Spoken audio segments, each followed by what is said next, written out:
AGam in Kansas is brought to you in part by Sure Crop, liquid crop nutrition delivered right to your farm. Hello and welcome to Horsin Around. I'm Dr. Chris Blevins at Veterinary Health Center here at Kansas State University, joined today by Dr. Teresa Douthit. Welcome. Hello. Dr. Douthit is an equine nutritionist over in animal science and is an associate professor over there and does great projects, has great information about horse nutrition. And today I thought that we would have you just kind of talk a little bit about older horses and maybe some aspects of maybe starting with management of older horses, or what people should do when they have an older horse that maybe they didn't realize how to feed them. Okay. Well, you know, a lot of people know and realize that as horses get older, it gets hard to maintain weight on those horses. They start to lose weight. It gets hard to keep them looking good. Pretty soon you can see the ribs and the hip bones, you know, become prominent, and owners, you know, they know that this is an issue, and a lot of times they don't maybe realize exactly what's going on.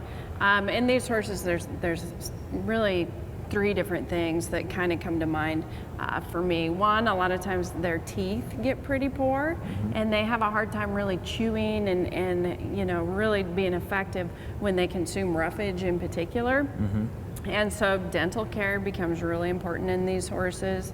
You know, these horses, a lot of times you'll see them dropping feed and excess salivation and things, but you might not see that either. And so in these horses, as a veterinarian, as you know, it's really important to get their teeth floated routinely or at least checked. Yeah. So teeth is an issue.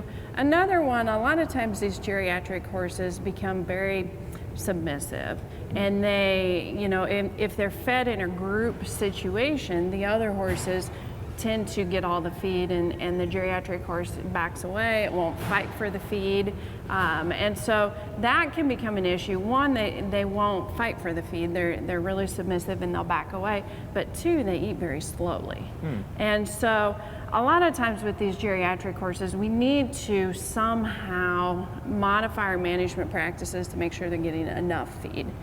You know, and I think that's a great point, is some people just forget about that of hierarchy and just the feeding and by nature kind of how horses interact. So that is really good points.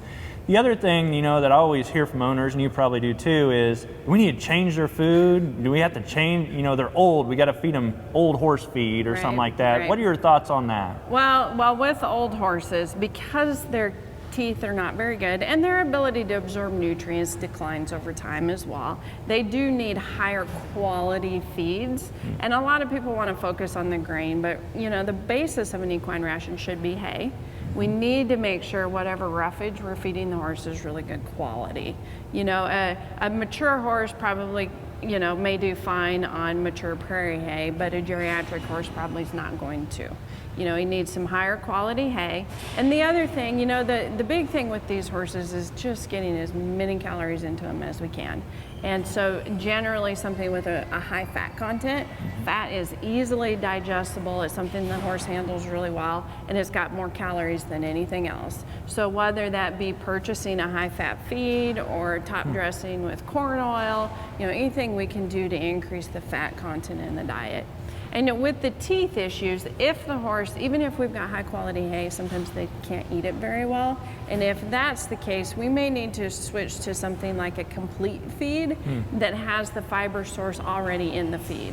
You know, it's been processed, and so usually it's, you know, kind of a pelleted form, and so the horse doesn't have to chew it up as well. And a lot of times, you know, like a complete senior feed would use something like beet pulp, which is really highly digestible, and so you'll see a lot of that in senior rations. And so, you know, you can start with making sure you've got good quality hay. If the horse isn't eating it, however, you may want to consider a complete ration, and where the pelleted feed provides everything the horse needs. You know, if they want to eat hay, great, but they don't have to, because they're getting the forage and the other feed source along with supplementing fat. And I think those are really great information about just feeding the older horse. And I think if people have questions, they have older horses, they can sure contact their veterinarian, but also equine nutritionists will really be helpful in that kind of information that's needed to kind of feed an older horse. So you can sure get a hold of Dr. Douthit. She's at the Animal Science Department in the university.